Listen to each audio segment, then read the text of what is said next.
زه مسلمانم او ما ایمان راوړی دی. الله وی په دغه به نه خلاصېږي. د دې داسې مثال دی لکه مولا چې ستاسو نکاح تړي نو په دغه وخت کې خلق ناست دي، نو مولیان هم عجیبه غوندې دي، نو داسې غوږ کې ورته ووایي څه بنګ بنګ وکړي هغه وکیل سره او بیا بنګ بنګ هغه هلک سره وکړي او داسې سالال مرداري کړي او رخصتي. حالانکه نکاح د بنګ بنګ شی نه دی. نکاح به په مجلس عامه کې تړې، ټول خلق بناست دي. اوس بله خبره ده چې تاسو څوک په وریجو اخته یي او څوک په ګډېدو اخته یي او ښځې پکې دوپړی غږوي او دلته نکاح کېږي. نو ملا مړه کې خیال کوي چې او د خرې نکاح دی خر سره ځان ته خلاصوه. اصل مقصود به ذات شی چې دی په واده کې ام مجلس عقد او مجلس نکاح دی.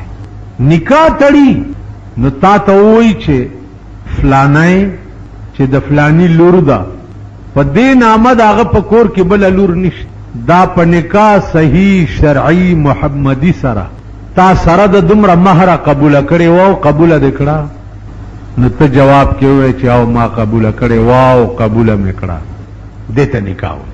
تاسو څومره خلقو چې ودونه کړي دي په دغه عقد نکاح کې دغه وخت کې ملا دا ویلي درته چې دا ښځه که بیماره شوه علاج دې هم قبول کړی، که د دې جامې نه وي هغه دې هم قبولې کړي، که د دې کور نو کور به هم ولالې. دا خبرې شوي دي چېرته ستاسو ودونو کې؟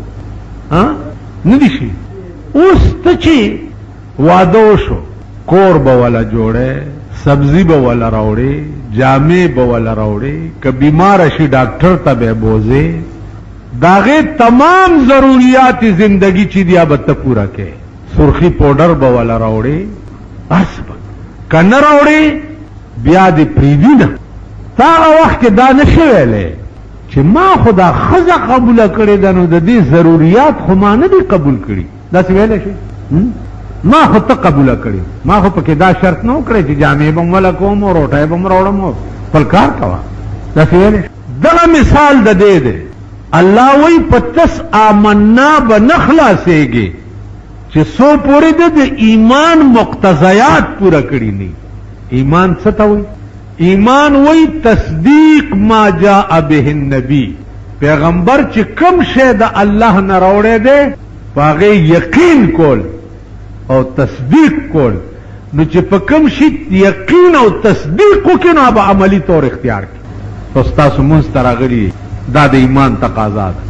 زکات میاشت راغه دا د ایمان تقاضا ده. روزه میاشت راغه روزه نیسه دا د ایمان تقاضا ده. حج وخت راغه پیسې در سره شته دا د ایمان تقاضا ده.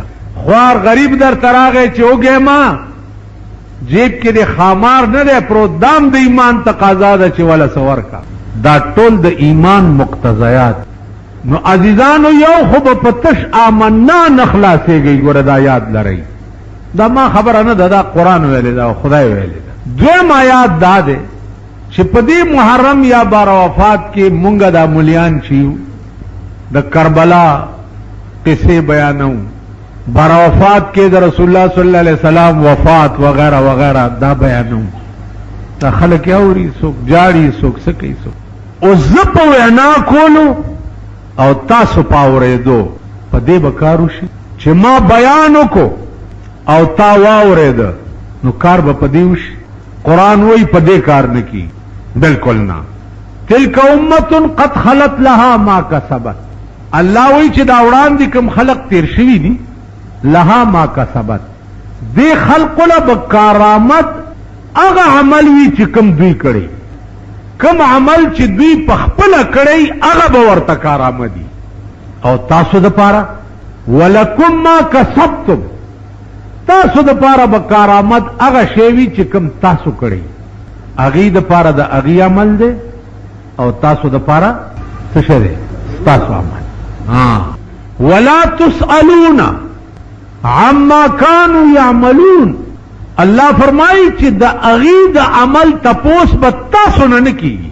امام حسین څومره بهادري کړې وه د هغې تپوس به مونږ نه کېږي. زمونږ په تپوسونو کې دا شک شامل نه دی. بی بی زینب څومره بهادري کړې وه دا تپوس به زمونږ ښځو نه کېږي. دا شک پکې شامل نه. په 10 محرم کیرونه والواګانې وغیرہ وغیرہ په خول چې دي دا یو د خزو رسم دی زمونږ په دې ملک کې ډېر رایج دی. لکه پرون مالته محرم پولیس خلک نه پرې ښودل ته ښځو چې دی ډولکیري که منګي راغستي وه دیرې ته تلې په مړو اوبه اچوي په مړو اوبه څه کوې امامان تږي شهیدان شي خدای دې په تڼاکو سټکورې کا امامان 1400 کاله وشو چې تږي شهیدان شوي اوبه ته دلته اچوي اوبه په خپل مړي اچوي امامان هلته تږي پراته دي. دا کوم عقل دی د دې بدبخت زه چې ورځ تېرېږي د دې بعضې خلبلو په خبره مې ایمان مضبوطېږي چې وجي ته مې ویل مال خپه خپه هر وخت ویل استاد د سړي زامن ورک شو نو خبرې چا سره کې سړي زامن نشته ښځې یا خو لنډرې دي د ترکو اسپې غوندې اوارې منډې وایي په سرکونو باندې په آرمي سټیډیم کې او په نشترحال کې او په صدر روډ باندې مازدیګر وګوره دا ترکای اسپې چې دي اوارې منډې وایي او یا چې دا قرطنې غوندې دي زمونږ په دې کورونو کې چې ناستې دي په دې قهر اخته دي. نو هر طرف نه تیاره ده هغه کم رڼا چې پیغمبر په 23 کاله کې جوړه کړې وه هغه رڼا ګل شوه انشته. اوس هر شی زباني جمع خرچ دی که اسلام دی او که دین دی او که مذهب دی او هر څه چې دي زباني جمع خرچ